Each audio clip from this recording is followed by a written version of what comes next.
Olá, meus irmãos e irmãs, sejam bem-vindos ao canal Vinícius Siqueira.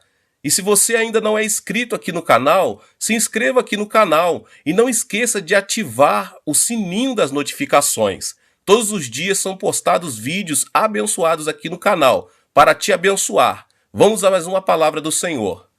O maior problema do homem contemporâneo não é a falta de recursos, e sim a falta de esperança. Certamente, o homem moderno necessita de esperança. Em todos os cantos da terra, notamos que proliferam a guerra, o terror, a calamidade, a pobreza, a maldição e o sofrimento. Os estudiosos se questionam: por acaso haverá alguma esperança para esta geração? Creio que essa pergunta diz respeito também a nós. Não só no campo pessoal, como também no âmbito coletivo. O resultado de querer sobreviver depositando a esperança naquilo que é mundano e temporal é, sem sombra de dúvida, a desesperança. Então, meus irmãos e irmãs, qual é a atitude que nós, cristãos, devemos tomar diante dessa situação? Creio que a maior ilustração é a atitude de um bebê, que descansa nos braços da mãe. Em outras palavras, devemos depositar toda a nossa confiança e fé em Deus, nosso Pai Celestial. Por maior que seja a turbulência deste mundo, nunca devemos perder nossa fé em Deus. A fé, por si só, é um potencial pelo qual fluem a esperança e o poder transformador divino. Meus irmãos e irmãs, vocês se lembram do homem que se aproximou de Jesus pedindo ajuda pelo filho que se encontrava endemoniado?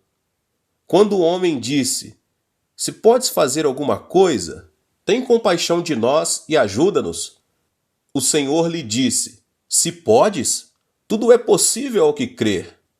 A vida dele, como a de seu filho, foi totalmente transformada ao receber essa palavra, o que mudou sua forma de pensar e falar. Os cristãos devem mostrar uma atitude ativa e firme, motivada pela fé. Desse modo, poderemos conquistar e dominar não apenas o nosso destino, como também nossas circunstâncias. Ora, a fé é a certeza daquilo que esperamos e a prova das coisas que não vemos. Hebreus 11:1. A Bíblia explica que a fé é a certeza daquilo que se espera. A palavra certeza significa base ou título de propriedade. Em outras palavras, meus irmãos, a fé é a base do que desejamos. Se tivermos em conta que a base é fundamental para que um edifício se firme, entenderemos que a fé é fundamental para podermos concluir nossa vida cristã com êxito. A fé assemelha-se também a um título de propriedade. E o que é um título de propriedade? É um documento no qual consta a propriedade de certo terreno, edifício ou casa, conforme o caso. Portanto, a fé é a convicção que você tem em mãos, algo como título de propriedade, ao orar com um objetivo claro e específico. Ainda que nossos olhos não vejam nenhum testemunho, nem nossos ouvidos percebam palavra alguma, nem nossas mãos possam tocar coisa alguma, e ainda que nosso caminho esteja escuro, se no fundo do nosso coração exclamarmos: "Já existe", o poder da fé será ativado e você se converterá em uma pessoa transformada. Se a certeza do que se espera consegue penetrar o mais profundo de nosso ser, contamos com a convicção de que nossos desejos já se manifestaram na realidade, o que nos confere alta autoconfiança. A fé é o sentimento de que nossos desejos já se efetuaram na realidade física. Precisamente, o Senhor, ao ver nossa fé, abençoa-nos dizendo: "Conforme creste, seja feito." Nada será impossível à pessoa que tem esse tipo de fé. Se ao orar, você consegue observar e visualizar algo que está fora do domínio físico, não demore. Continue mantendo esse nível de oração, pois esse é o tempo e a oportunidade de derrubar qualquer argumento do impossível. Ainda hoje Jesus nos diz: "Se podes, tudo é possível àquele que crer." A fé é o poder do Espírito Santo. Uma vez obtida a fé, é fundamental que desprendamos o poder que existe em nós, por meio da declaração da palavra. Por exemplo, se você sofre de alguma enfermidade e crer que foi curado no momento de oração, eu o aconselho que diga da seguinte forma: estou completamente curado. Essa enfermidade é mentira e usurpação. Enfermidade, mentira e usurpação, ordena-nos em nome de Jesus que saiam. Em que se fundamenta essa declaração? Temos autoridade para proclamar essas palavras? Sem dúvida, meus irmãos, a palavra de Deus claramente nos afirma da seguinte maneira: mas ele foi transpassado por nossas transgressões, foi esmagado por causa de nossas iniquidades. O castigo que nos trouxe a paz estava sobre ele, e pelas suas pisaduras fomos curados. Isaías 53:5. Portanto, eu lhes digo, tudo o que vocês pedirem em oração, creiam que já o receberam, e assim lhes sucederá. Em Marcos 11:24. Pela ferida do Senhor eu fui curado. Não tenho nada a ver com a enfermidade, sou saudável. Se confessarmos pela fé, baseando-nos nas promessas do Senhor, o Espírito Santo derramará o poder da saúde divina. Mas mesmo tendo fé, se professamos palavras negativas, tais como não creio na saúde, continuarei enfermo, o poder de saúde do Espírito Santo não será liberado e não acontecerá nenhum milagre. Esse princípio pode também ser aplicado em cada área da vida cristã. Ao ofertar e dizimar, devemos liberar a bênção da prosperidade com a confissão da palavra, desde que tenhamos fé. A Bíblia nos diz: digo-lhes a verdade, tudo que vocês ligardes na terra terá sido ligado no céu, e tudo que vocês desligardes na terra terá sido desligado no céu. Se formos ao texto original grego, notaremos que o tempo verbal do versículo citado é passado. Em outras palavras, meus irmãos, isso significa que o resultado já foi manifesto. Sou abençoado, sou saudável, já tenho a vitória em Cristo Jesus. O segredo para liberar o milagre de Deus está na palavra de Deus, na palavra confessada, declarada, proferida em nome de Jesus. A nossa fé deve coincidir com a linguagem. O fracasso de muitos cristãos deve-se à não coincidência entre a palavra fé e a linguagem em uma mesma personalidade.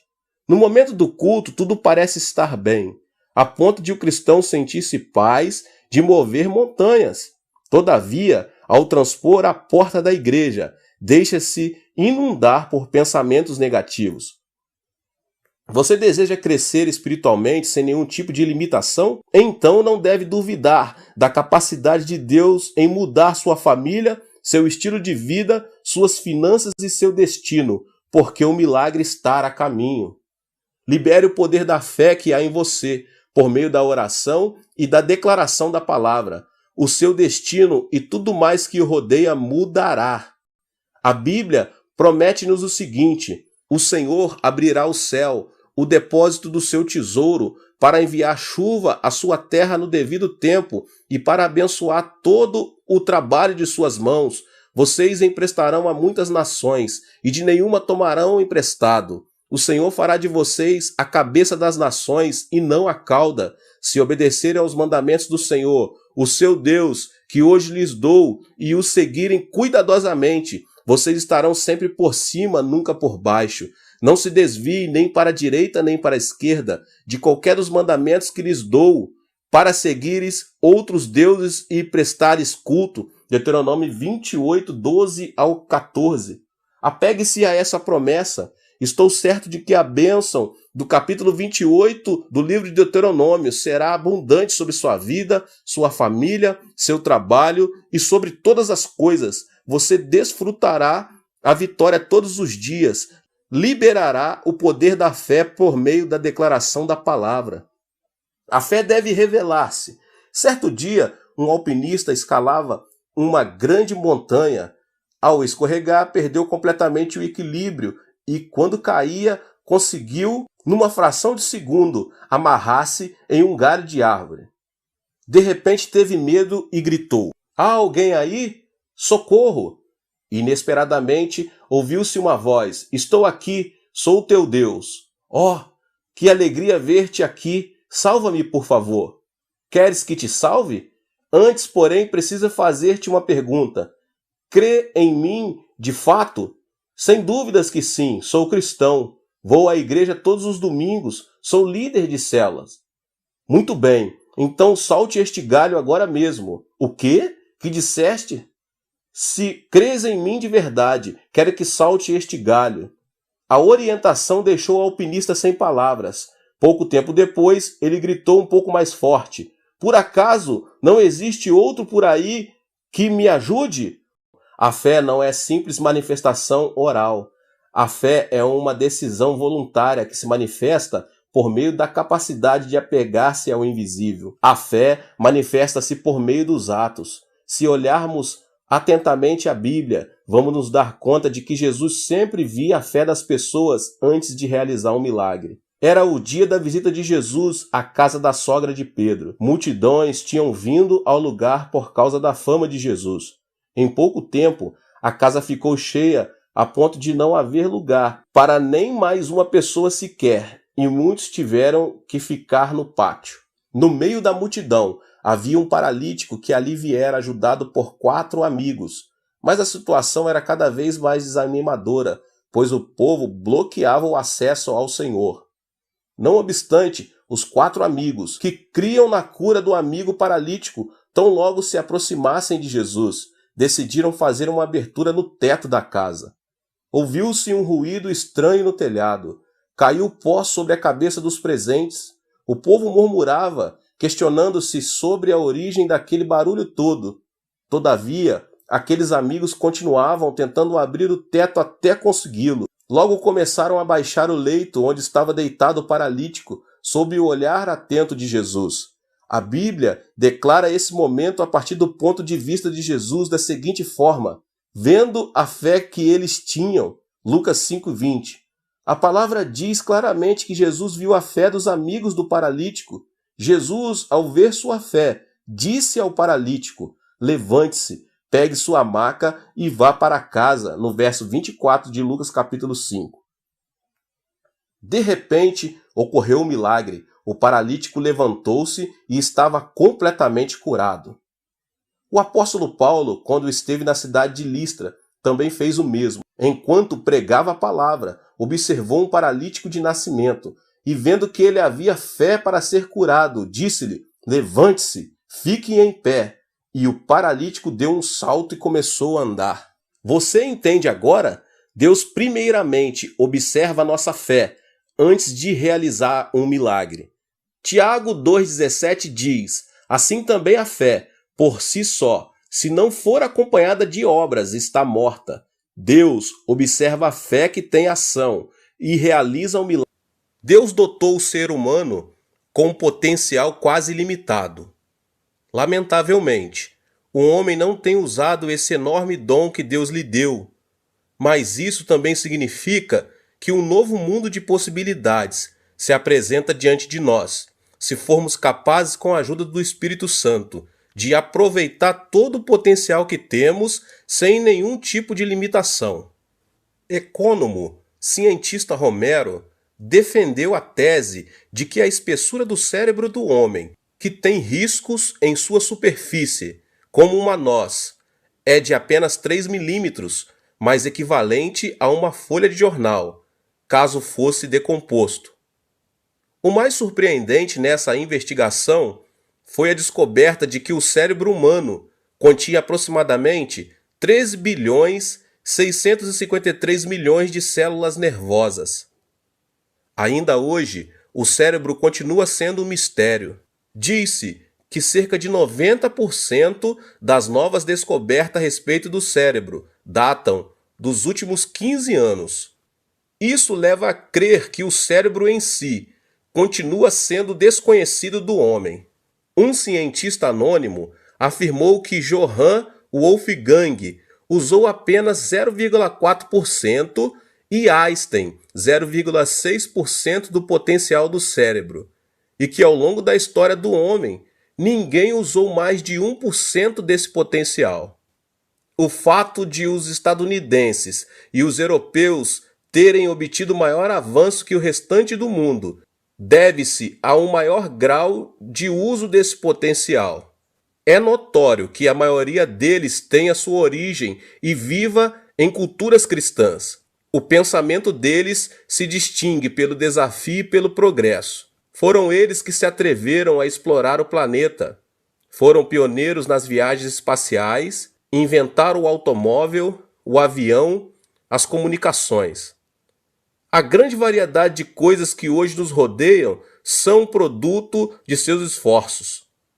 Na Coreia do Sul, meus irmãos, por exemplo, as escolas, os hospitais, os asilos de órfãos e idosos são resultados de esforços dos primeiros cristãos que se atreveram a sonhar com algo criativo. Glória a Deus. Isso indica que o potencial de expansão da melhoria da qualidade de vida é, sem sombra de dúvida, a fé cristã. Se desejarmos levar uma vida saudável e bem-sucedida, seja na área espiritual, na área física, devemos conservar uma atitude muito positiva. Lamentavelmente, meus irmãos, muitos cristãos confundem fé com desejo do coração. Eles dizem assim: gostaria de ser rico, gostaria de ser bem-sucedido, gostaria de apoiar o ministério, gostaria de fazer isso e aquilo. Certamente, essas expressões contêm um desejo do coração do homem e não se relacionam com a fé. A Bíblia diz: tudo posso naquele que me fortalece. Então eu posso fazê-lo.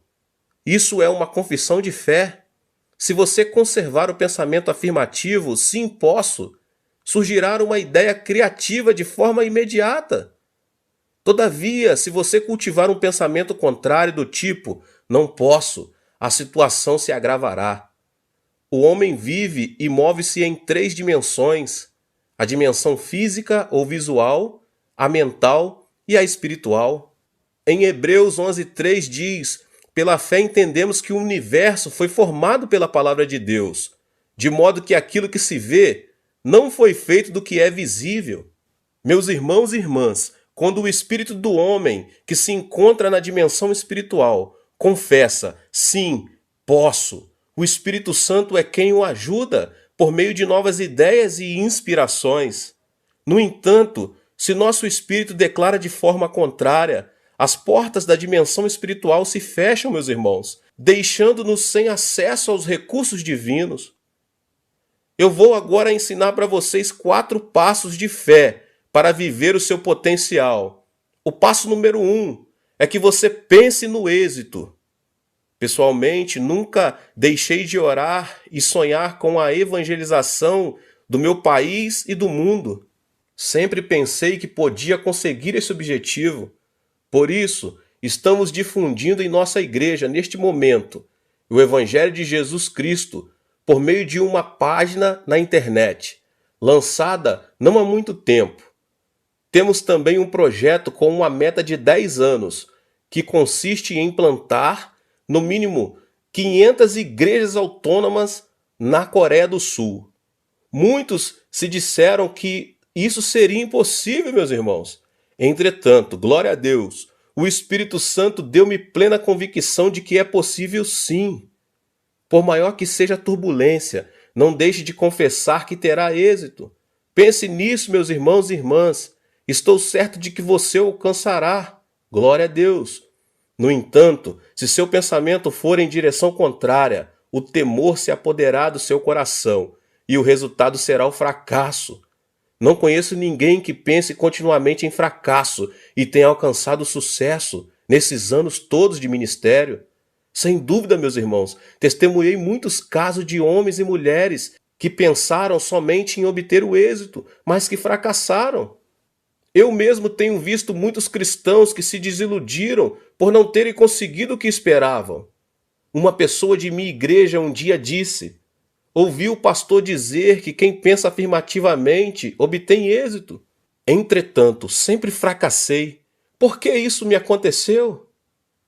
Certa ocasião, um diácono foi levado aos tribunais por causa da posse de um determinado estabelecimento. Essa pessoa, sendo cristã, orou todos os dias e pensava somente na vitória. Chegou o dia do julgamento, mas o resultado foi negativo. O diácono sentiu uma desilusão indescritível a tal ponto que pensou: se Deus está vivo, como pode me decepcionar dessa maneira? Por que aquele irmão perdeu a causa se havia concentrado todo o seu esforço na oração e em obter o êxito? A resposta é simples, meus irmãos e irmãs. Quando alguém quer começar um curso, deve pagar uma taxa. Desde o ensino fundamental até a universidade, todo aluno precisa pagar um determinado valor, independentemente do tipo de curso.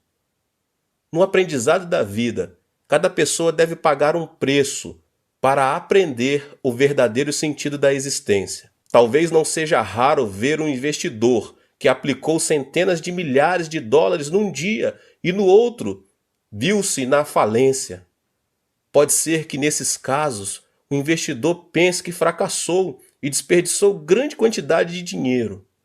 Ou pode ser o caso de uma pessoa que investiu muito dinheiro para conseguir os melhores advogados, mas perdeu a causa.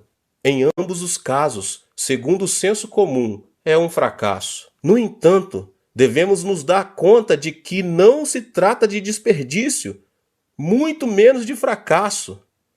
Ao contrário, é uma taxa que se pagou na escola da vida. Seja na sociedade, seja na família ou na igreja, se você tem medo de pagar o preço do fracasso, nunca conseguirá aprender e ser aprovado na matéria de se obter o êxito.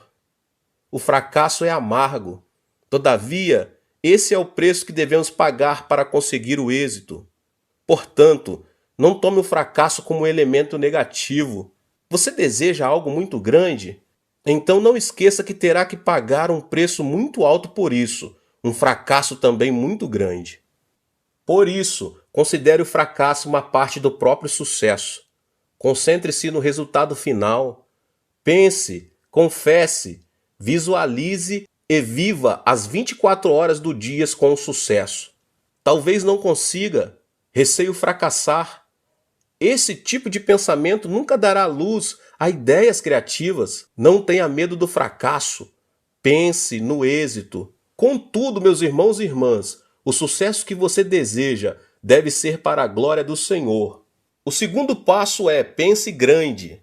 Quando eu era menino, os adultos tinham por hábito me dizer: se for desenhar, faça algo grande, como um tigre ou um leão, e ao menos sairá um gato. Se for pensar em um gato desde o começo, sairá quando muito um gato ou um rato.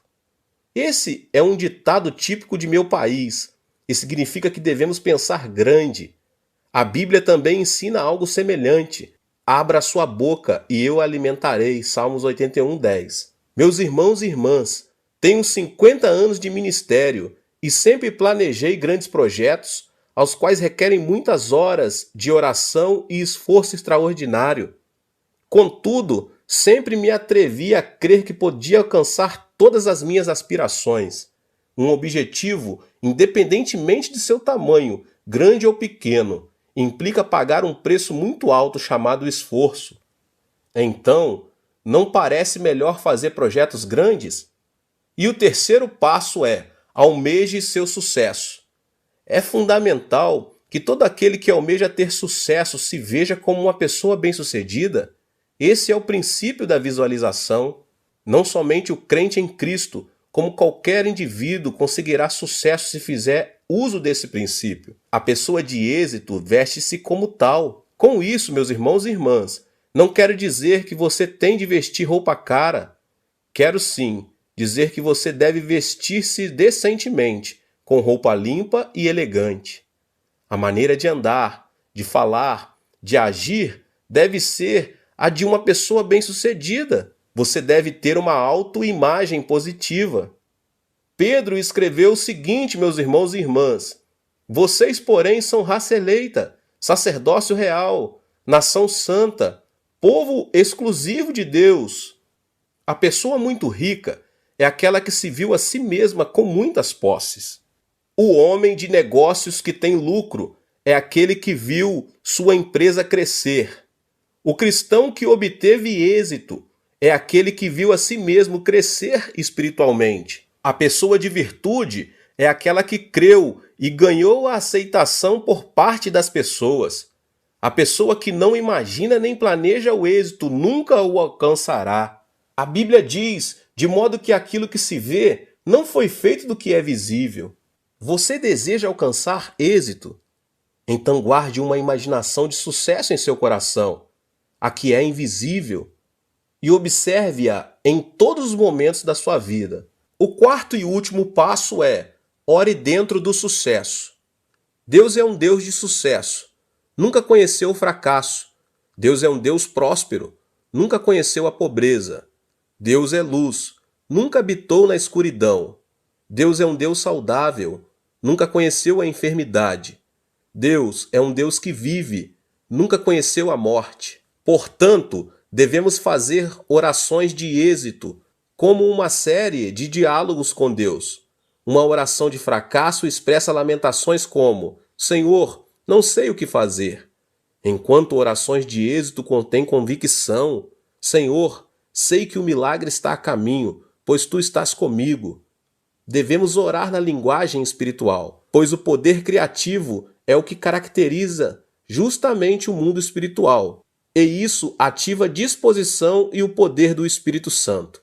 Na geometria, a linha que liga dois pontos tem um caráter unidimensional, ou seja, só uma dimensão. Se a essa linha são acrescentadas inúmeras linhas, ela se converte em um plano, que passa a ter, então, caráter bidimensional. Uma combinação de planos converte-se num corpo tridimensional. O plano unidimensional encontra-se sob o domínio do plano bidimensional, que, por sua vez, se encontra sob o domínio do plano tridimensional. Esse princípio da geometria também se aplica ao mundo físico. Encontramos-nos no mundo físico, que tem caráter tridimensional. A minha pergunta é se haverá alguma dimensão maior que domine essa dimensão física. A Bíblia fala a respeito da quarta dimensão, em Gênesis 1:2. Era a terra sem forma e vazia, trevas cobriam a face do abismo, e o Espírito de Deus se movia sobre a face das águas. O idioma hebraico nos proporciona uma imagem mais concreta, pois esclarece que o Espírito Santo incubava todo o planeta. Notamos nesse versículo que o Espírito Santo movia-se chocando o planeta, como faz uma ave. Pode-se dizer que a Terra, que era sem forma e vazia, pertencia ao plano tridimensional, e o Espírito Santo, que pertence ao mundo espiritual da quarta dimensão, incubava este mundo. Foi ali que Deus, por meio de sua palavra, proclamou a criação do universo, que se manifestou no plano físico. Por esse motivo, devemos orar no plano da quarta dimensão. Deus, peço-te que tua compaixão esteja sobre esta pessoa enferma. Espírito Santo, peço-te que te movas sobre ela com teu poder curador. Esse tipo de oração faz com que o Espírito Santo desça até que a pessoa seja curada. A oração é um pedido pelo êxito criativo. Por meio da quarta dimensão, que se encontra sob a soberania do Espírito Santo, devemos primeiramente incubar a realidade, até que ela resplandeça. A oração é um processo de incubação. Você deve alcançar o êxito e continuar caminhando em suas trilhas com o Senhor. O êxito é o segredo da felicidade, ainda que leve muitos dias intensos de trabalho, até mesmo sem dormir. O homem de êxito jamais se sente cansado. O êxito produz autoconfiança, estima das pessoas, melhor qualidade de vida e maior grau de esperança. Você deseja de fato obter êxito no que faz? Uma vida de êxito só é alcançada por meio de um pensamento afirmativo. Pense grande, tenha uma autoimagem afirmativa. Ore e obterá êxito. Tive o privilégio um dia de tomar um café da manhã com um neurologista muito conhecido da Coreia do Sul. Ele me falou sobre as descobertas mais recentes da sua área de trabalho. Ele disse: Pastor Cho, o senhor sabia que o nervo central da linguagem, que se encontra dentro do cérebro, tem absoluto domínio sobre o restante dos nervos? Um estudo recente revelou isso. Obrigado por sua informação, doutor, mas a verdade é que eu já sabia disso.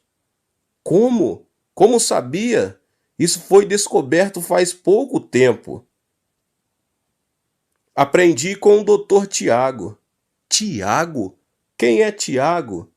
Tiago é uma pessoa muito famosa, já faz 2000 anos. Ele explica a importância da relação entre a língua e o nervo central. Também a relação que ela tem com os atos de uma pessoa. Preste atenção. Leia Tiago 3:1 e em seguida o verso 2. Aqui diz claramente que a língua, embora sendo uma parte muito pequena, é capaz de dominar todo o corpo. Você pode vê-lo? Ao escutar minhas palavras, o neurologista começou a explicar seus conhecimentos, que sem dúvida coincidiam com as palavras de Tiago, e continuou comentando, muito animado. Se uma pessoa diz, sinto-me fraco, todos os nervos captarão a mensagem e dirão entre si, vamos nos preparar para sermos fracos. O nervo central nos manda sentir-nos fracos, e o resultado de tudo isso, do ponto de vista físico, será a falta de resistência. Se uma pessoa diz, é verdade, sou um inútil, creio que não conseguirei fazer este trabalho, todos os nervos, ao receber essa mensagem, reagirão de acordo com as palavras pronunciadas.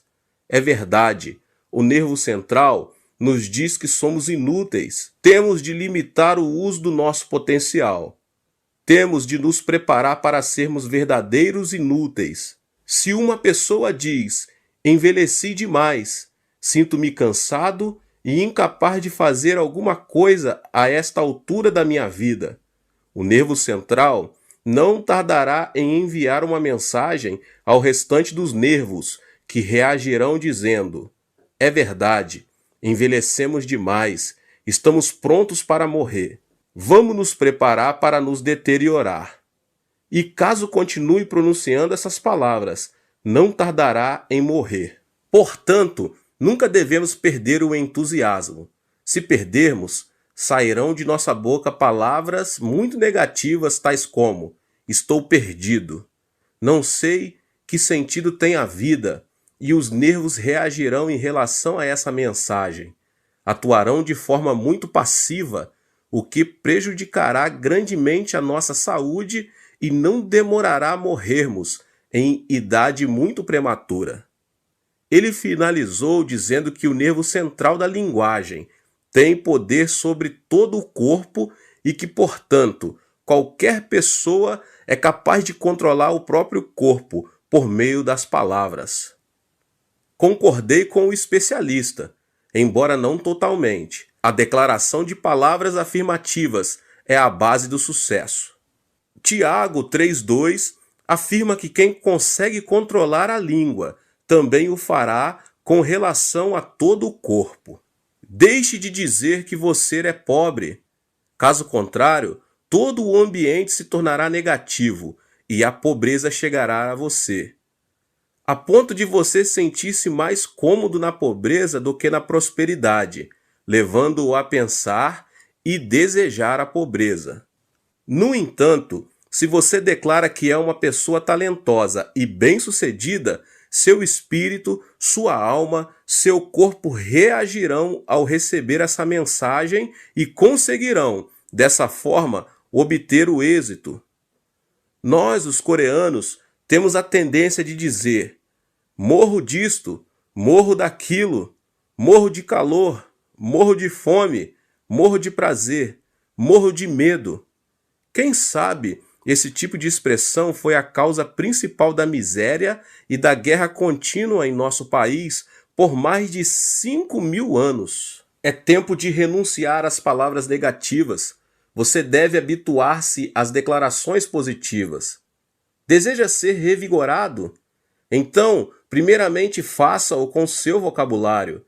Renove sua forma de falar. Se você se nega em mudar o seu vocabulário, nunca poderá experimentar a renovação. Você deseja que os seus filhos sejam transformados? Se deseja, ensine-lhes primeiro a usar uma linguagem positiva. Jovens que se caracterizam pela falta de responsabilidade e respeito deverão primeiro aprender a falar uma nova linguagem. Como podemos adquirir e aprender essa linguagem? Minha resposta é a Bíblia, a palavra de Deus. Devemos permitir que o Espírito Santo trabalhe com liberdade em nossa personalidade, pois o Espírito de Deus oferece-nos as palavras mais apropriadas no momento adequado, na hora certa, no momento certo. Leia e medite na palavra de Deus. Faça isso de Gênesis a Apocalipse todos os dias. Gaste tempo, invista o seu tempo na palavra de Deus. Deixe que a linguagem bíblica domine sua mente. Expresse palavras de fé. Declare palavras de êxito, de criatividade, de produtividade, de vitória. Você pode declarar salmos no seu dia a dia. Você pode declarar os provérbios. Você sabe que provérbios são 31 capítulos e você pode recitar os versículos diários, começando pelo dia 1º de cada mês, e você pode seguir até o dia 31. Caso o mês tenha 30 dias, você pode ler no dia 30 os capítulos 30 e 31. Porque dessa forma você aprenderá o segredo da vitória em nome de Jesus. Esse é o segredo da vitória, falar a linguagem bíblica. Meus irmãos, que Deus abençoe a vida de cada um.